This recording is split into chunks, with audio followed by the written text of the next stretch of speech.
जय हिंद दोस्तों। आज की इस वीडियो में हम बात करने वाले हैं अलैंगिक जनन के बारे में। अलैंगिक जनन क्या होता है, ठीक है, और यह कितने प्रकार का होता है, इसके बारे में हम बात करेंगे। दोस्तों, ये जो टॉपिक है हमारा कक्षा 12 अध्याय 1 जीवों में जनन से संबंधित है। तो दोस्तों, इसके पहले हमने जीवों में जनन से संबंधित कुछ वीडियोस को अपलोड कर दिया था, जिनका लिंक आपको नीचे डिस्क्रिप्शन बॉक्स में मिल जाएगा। आप वहां से जाकर के उस वीडियो को देख सकते हैं।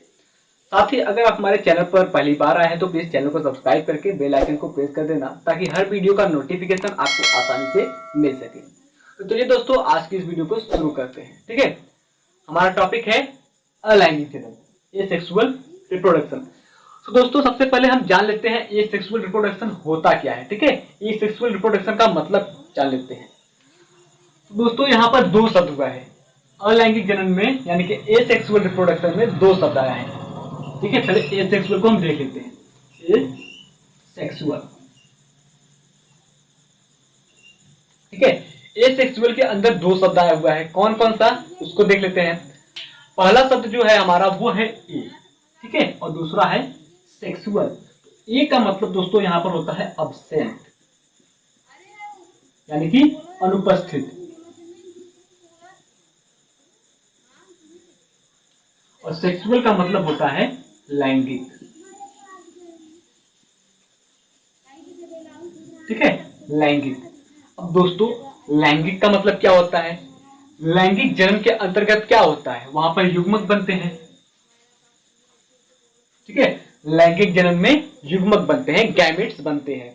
अब दोस्तों, जो मेल गैमेट होता है, ठीक है, मेल जो गैमेट होता है उसको कहते हैं स्पर्म, और फीमेल जो होता है उसके गैमेट को कहते हैं ओवा।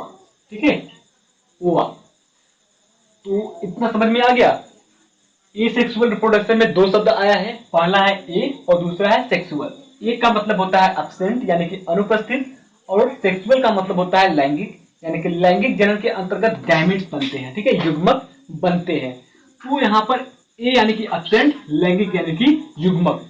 तो इस रिप्रोडक्शन के अंतर्गत जो हमारा गैमेट होगा, स्पर्म और ओवा, ठीक है, वो दोनों अनुपस्थित रहेंगे। बिना स्पर्म और ओवा के यहाँ पर रिप्रोडक्शन यानी कि जनन होगा। ठीक है, हमने आपको रिप्रोडक्शन का भी मतलब बताया था। ठीक है, रिप्रोडक्शन,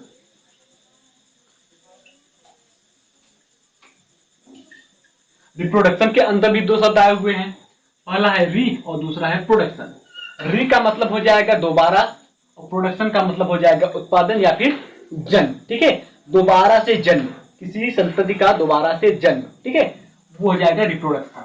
तो यहाँ पर यह स्पष्ट हुआ कि एसेक्सुअल रिप्रोडक्शन जो होता है दोस्तों, वो दो शब्द से मिलकर के बना हुआ है। पहला है ए और दूसरा है सेक्सुअल, यानी कि लैंगिक, जिसके अंतर्गत गैमेट्स बनते हैं, यानी कि युग्मक बनते हैं।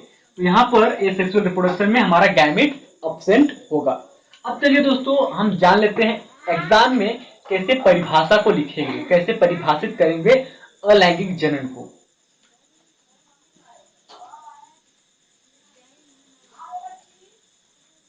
तो शुरू करते हैं, लिखते हैं इस जनन के अंतर्गत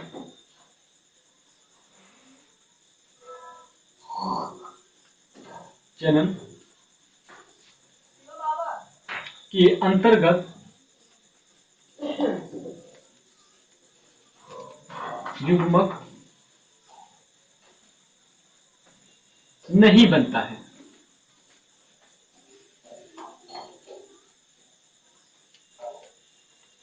ठीक है, युग्मक नहीं बनता है। एक पॉइंट ये नोट कीजिए, जो एसेक्सुअल रिप्रोडक्शन होता है उसके अंदर युग्मक यानी कि गैमेट्स, स्पर्म या फिर ओवा नहीं बनते हैं।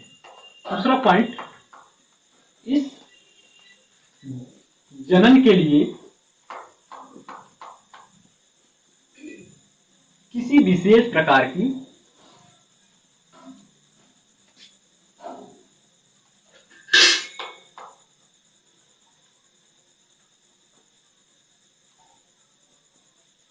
जनन कोशिका की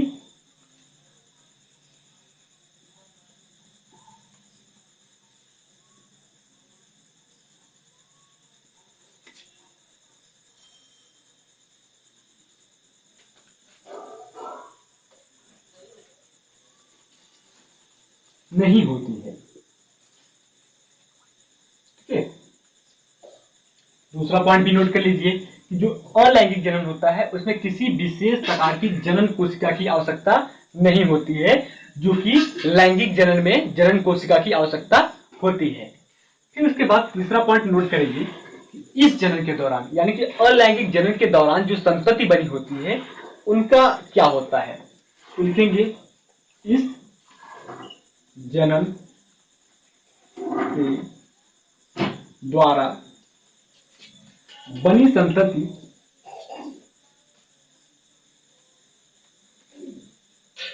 आपस में तथा अपने जनकों के की समान होती है।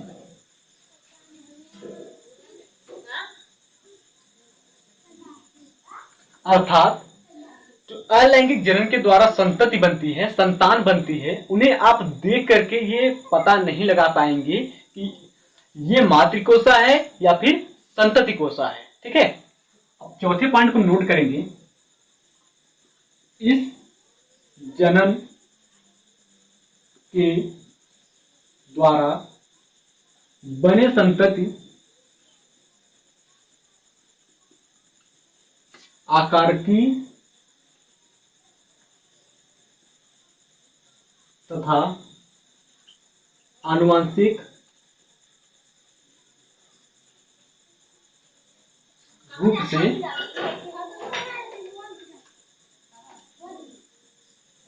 समान होते हैं। ठीक है, जो अलैंगिक जनन के द्वारा संतति बनती है उनका आकार यानी कि रूपरेखा, शरीर की जो संरचना होती है वो, और जो इनका आनुवंशिक पदार्थ होता है, ठीक है, आनुवंशिक रूप से भी ये एक जैसे होते हैं। ठीक है, आई होप आपको ये 4 पॉइंट अच्छे से समझ में आ गए होंगे। ठीक है, हमने 4 पॉइंट में बताया कि जो अलैंगिक जनन होता है उसमें किसी भी प्रकार का जो युग्मक होता है उसकी आवश्यकता नहीं पड़ती है, यानी कि युग्मक नहीं बनते हैं। इसमें किसी विशेष प्रकार की जनन कोशिका की आवश्यकता नहीं होती है, और अलैंगिक जनन के दौरान बने संतति की जो आकारकी होती है और आनुवंशिकी होती है वो एक जैसी होती है, यानी कि बॉडी सिमेट्री और जो जेनेटिक होती है वो दोनों एक जैसी होती है। और हमने उसके बीच में एक पॉइंट की बात की कि ये जनन और इसके दौरान बने जो संतति होती हैं वो अपने जनक और अपने भाई से एक जैसे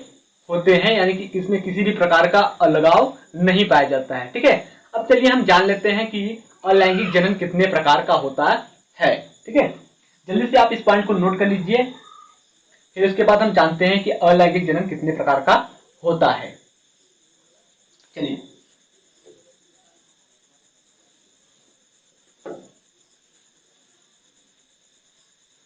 तो दोस्तों अलैंगिक जनन के प्रकार की बात करें तो वो निम्नलिखित प्रकार का होता है। तो सबसे पहले हम आपको उसका प्रकार बता देते हैं कि ये कितने प्रकार का होता है, फिर उसके बाद हम आपको धीरे धीरे उसके बारे में डिटेल से बताएंगे। ठीक है, चलिए शुरू करते हैं।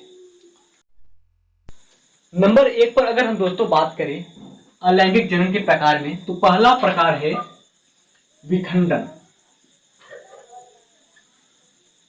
ठीक है, विखंडन। इसके अंतर्गत क्या होता है दोस्तों, एक परिपक्व पादप जो होता है वो 2 कोशिकाओं में बट जाता है और कुछ दिनों के बाद वो एक नए परिपक्व पादप का निर्माण कर लेता है। इसी के बारे में हम इस विखंडन की क्रिया में पढ़ेंगे और जानेंगे कि कैसे यह क्रिया होती है। तो ठीक है, सबसे पहले हम इसकी परिभाषा को लिख लेते हैं, क्योंकि हमें एग्जाम में लिखने के लिए परिभाषा आता है। तो इस क्रिया में या फिर इस विधि में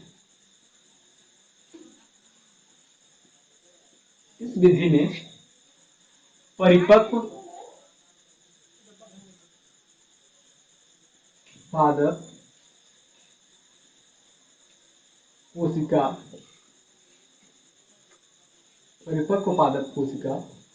दो भागों में या फिर 2 कोशिकाओं में, ठीक है, 2 भागों में या फिर दो कोशिकाओं में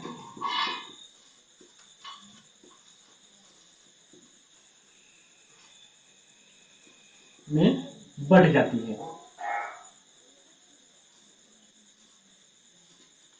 और कुछ दिनों के बाद एक नए पादप का निर्माण करती हैं और नए पादप का निर्माण करती हैं। ठीक है, ये रही विखंडन की परिभाषा। अगर इसके उदाहरण के बारे में बात करें कि ऐसा किस पादप में, किस जीवों में पाया जाता है, तो वो है हमारा कुछ जीवाणु होते हैं जिसमें विखंडन विधि के द्वारा जनन होता है। कुछ पादप होते हैं जैसे कि अमीबा एक कोशिकीय पादप है, या फिर इसको हम जीव भी कर सकते हैं, उसमें विखंडन विधि के द्वारा जनन होता है। तो चलिए दोस्तों, अमीबा के ऊपर हम बात करते हैं कि अमीबा में किस प्रकार से विखंडन होता है और कैसे नई संतति का निर्माण होता है। तो दोस्तों, ये हमारा एक अमीबा है। ठीक है, इसकी आकृति कोई निश्चित नहीं होती है क्योंकि इसकी जो बनावट है वो एक कोशिकीय है। ठीक है, यह एक कोशिकीय जीव है या फिर हम इसको पादप भी कह सकते हैं। इसका ये केंद्रक है और इसके अंदर ये पाए जाने वाले इसके कोशिका द्रव्य है। ठीक है, इसको हम यहाँ पर लिखेंगे केंद्रक और इसके अंदर हम इसको लिखेंगे कोशिका द्रव्य। कोशिका द्रव्य। तो दोस्तों, यहाँ पर क्या होगा, ये जो अमीबा है, ठीक है, सबसे पहले इसका केंद्रक बटेगा। ठीक है, इसका जो केंद्रक ये है, ये दो भागों में बट जाएगा, कुछ इस प्रकार से बटेगा। इसका जो केंद्रक है वो दो भागों में बढ़ जाएगा। साथ ही इसका जो कोशिका है, ठीक है, ये जो कोशिका है ये भी बटना शुरू हो जाएगी। कैसे? इसमें खांच उत्पन्न होना शुरू हो जाएगा, गहरी खांच बनना शुरू हो जाएगी कुछ इस प्रकार से। ठीक है, और इसकी जो कोशिका द्रव्य है वो भी बटना शुरू हो जाएगी।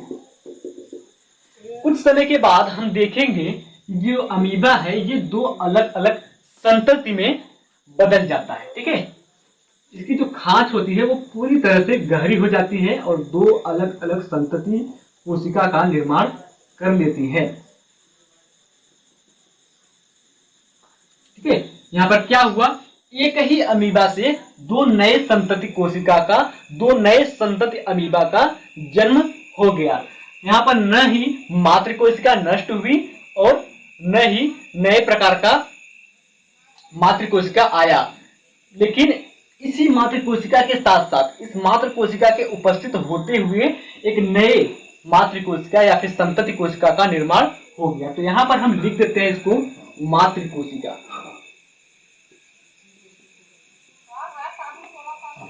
कोशिका या फिर हम इसको लिख देते हैं मातृ अमीबा कोशिका, अमीबी।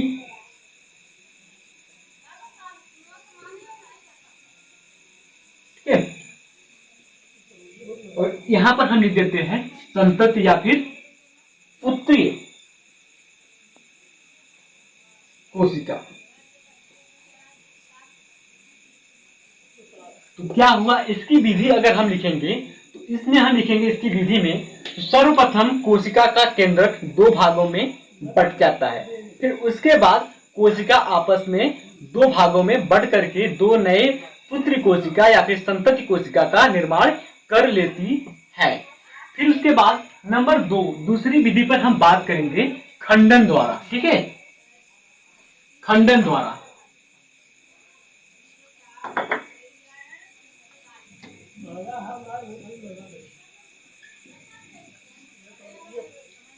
खंडन द्वारा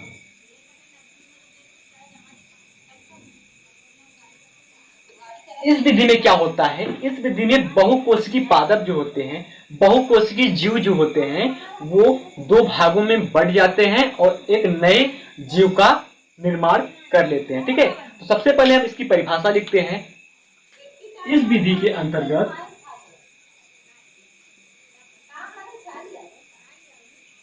इस विधि में परिपक्व जीव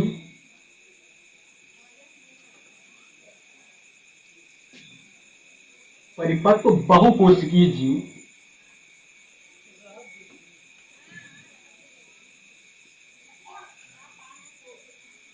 परिपक्व बहुकोशिकीय जीव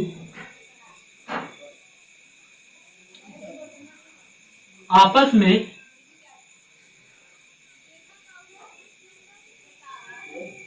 दो खंडों में बंट जाता है।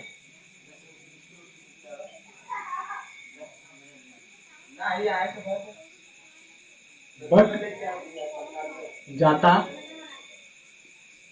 है और नए जीव का निर्माण हो जाता है।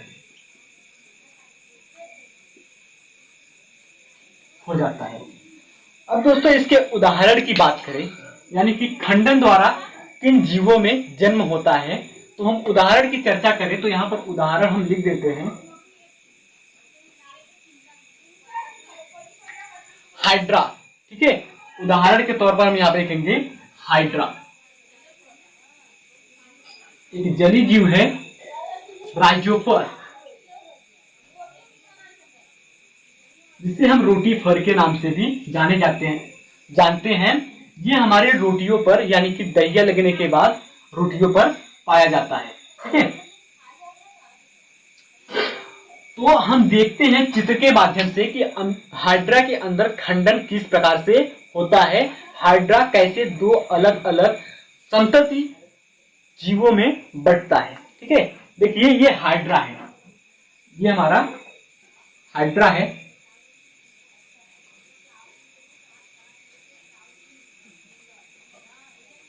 इसी हाइड्रा में यहां से बड निकलने लगते हैं, यानी कि मुकुल निकलने लगते हैं यहीं से।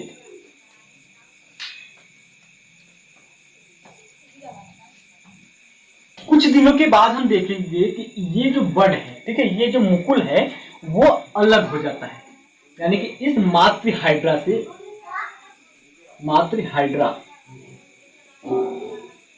या फिर जनक हाइड्रा से ये जो मुकुल होता है वो अलग हो जाता है। तो अलग होकर के दो नए संतति हाइड्रा का निर्माण हो जाता है, ठीक है। और उस संतति हाइड्रा में एक होता है जनक और एक होता है संतति, ठीक है। लेकिन हम कहेंगे दो नए संतति हाइड्रा का निर्माण हो जाता है। ये हमारा जनक हाइड्रा है और इसी से निकला हुआ ये बड अलग एक जीव बना लेता है, ठीक है। तो ये हो गया हमारा संतति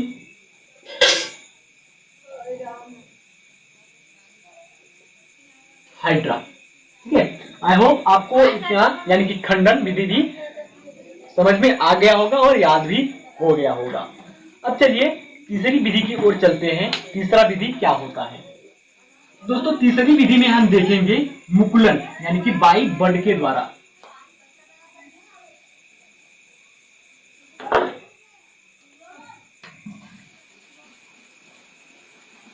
मुकुलन बड,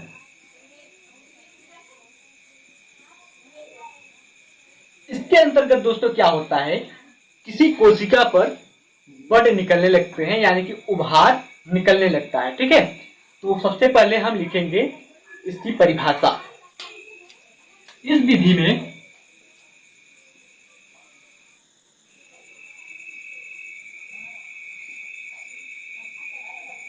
कोशिका पर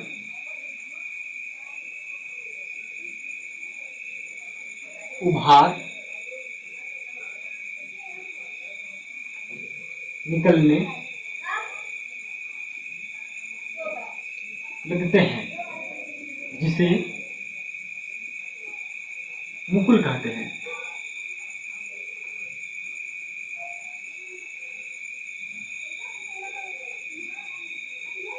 मुकुल कहते हैं और यही मुकुल अलग होकर के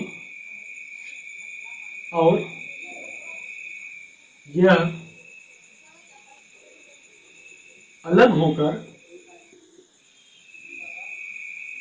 एक नए जीव का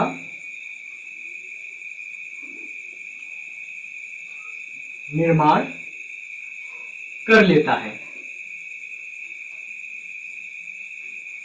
ठीक है।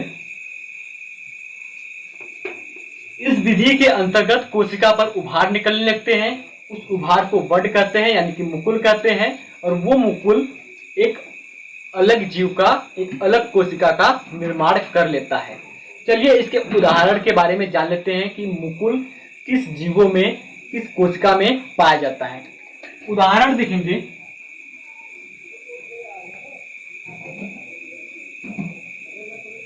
नंबर 1 पर हम उदाहरण के देखेंगे ईस्ट।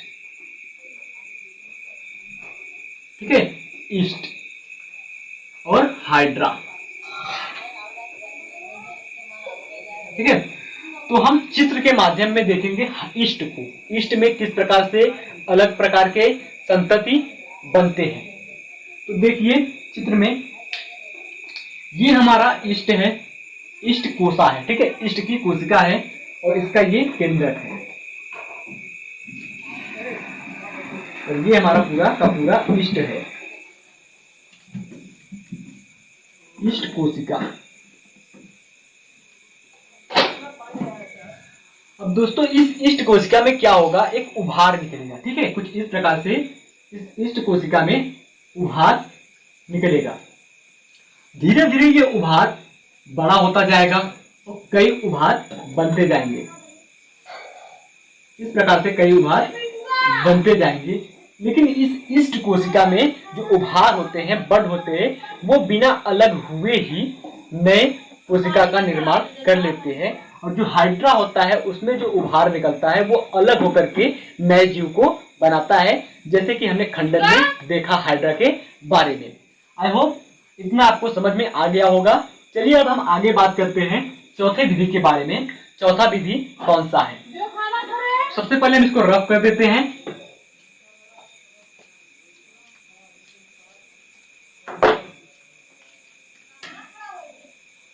पुनर्जन्म। ठीक है, पुनर्जन्म या फिर पुनर्उद्भवन।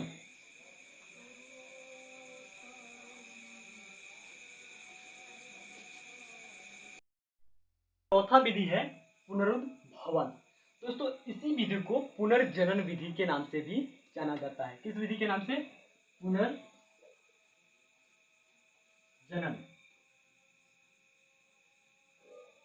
इसको इंग्लिश में कहते हैं रीजनरेशन। ठीक है, क्या कहते हैं? रीजनरेशन।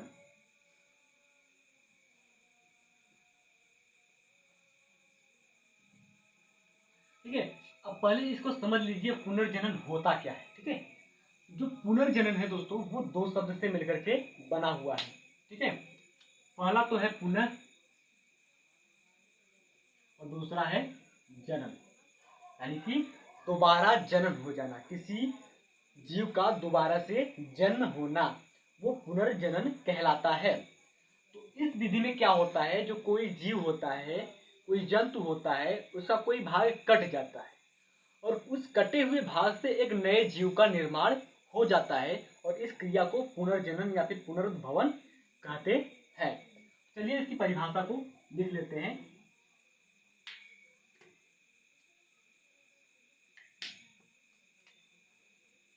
इस विधि में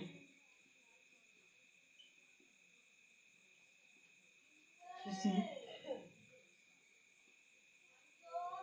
जंतु का कोई भाग कट कर नए जंतु का निर्माण कर लेता है।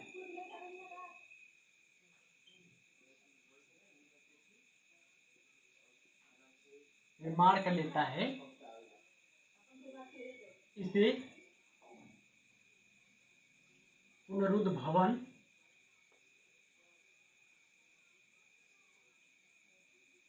या पुनर्जनन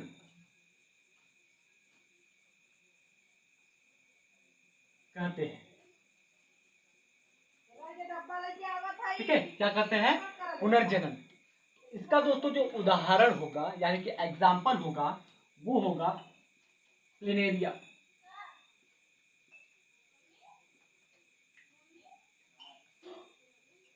में इसका जो उदाहरण होगा वो क्या होगा, प्लेनेरिया। तो देखते हैं प्लेनेरिया किस प्रकार से नए जीव की उत्पत्ति करता है। तो दोस्तों सबसे पहले हम एक प्लेनेरिया का चित्र बनाएंगे।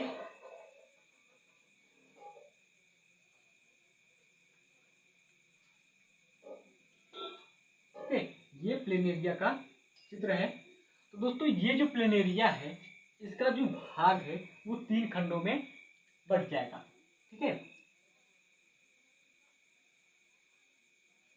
पहला खंड ये हुआ, दूसरा और ये तीसरा खंड हो गया। ठीक है, ये 3 खंडों में बट गया। अब इसके प्रत्येक खंड से एक नए जीव का निर्माण होगा, एक नए जंतु का निर्माण होगा। ठीक है, पहले खंड से एक नया जंतु बन गया इस प्रकार से, दूसरे खंड से भी इस प्रकार से एक नया जीव या फिर जंतु जिसे कहते हैं बन गया, और तीसरे खंड से भी एक नए जीव का निर्माण हो गया। ठीक है, आई होप आपको इतना समझ में आ गया होगा। अब जल्दी से इसको नोट कर लीजिए और हम फिर आगे की ओर चलते हैं। तो दोस्तों अब अगला विधि है हमारा चल बीजाणु द्वारा। ठीक है, बाई स्पोर के द्वारा। कौन सा विधि है, चल बीजाणु विधि। डालेंगे 5वां हेडिंग, चल बीजाणु द्वारा।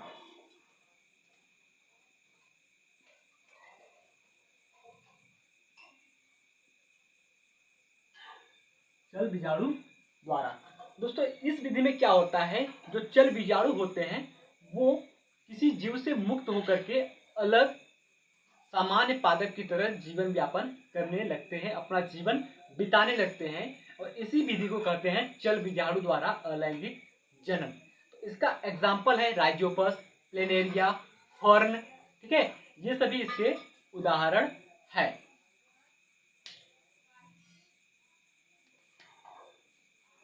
चलिए इसकी परिभाषा के बारे में जान लेते हैं। इसका परिभाषा क्या है, चल बीजाणु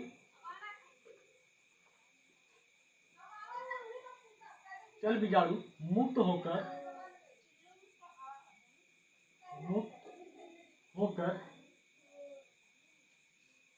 सामान्य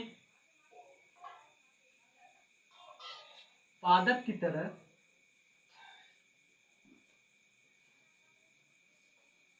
जीवन यापन करने लगते हैं।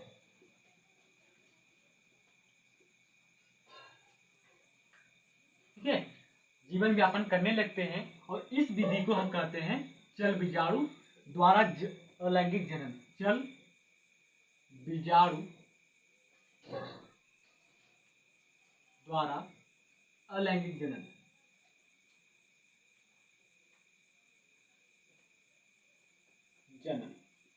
ठीक है, अब इसके उदाहरण की बात करें तो जो इसका उदाहरण है दोस्तों वो है फर्न, राइजोपस, म्यूकर, ये सभी उसके उदाहरण हैं। चलिए हम लिख देते हैं और आप नोट कर लीजिए।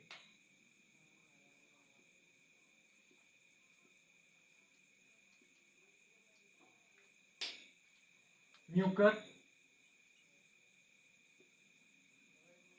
राइजोपस,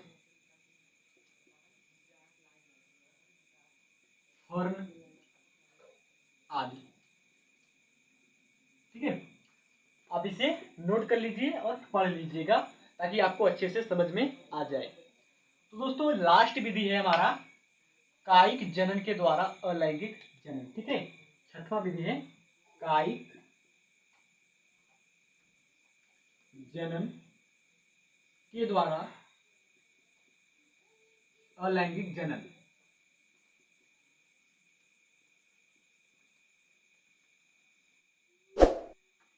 दोस्तों इसके बारे में हम ज़्यादा बात नहीं करेंगे क्योंकि इस टॉपिक पर हमने ऑलरेडी वीडियोस बना करके अपलोड कर दिए हैं 2 पार्ट में, जिसका लिंक आपको नीचे डिस्क्रिप्शन बॉक्स में और प्लेलिस्ट का भी लिंक आपको नीचे डिस्क्रिप्शन बॉक्स में मिल जाएगा। वहाँ से जा करके इस टॉपिक से और इस चैप्टर से जितने वीडियोस हमने अपलोड किए हैं उनको आप देख सकते हैं। ठीक है, और समझ सकते हैं। तो दोस्तों जो कायिक जनन होता है ये दो प्रकार का होता है। एक होता है प्राकृतिक कायिक जनन, प्राकृतिक कायिक जनन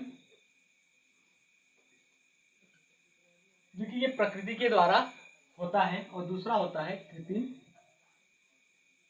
कायिक जनन जो कि मानव निर्मित होता है।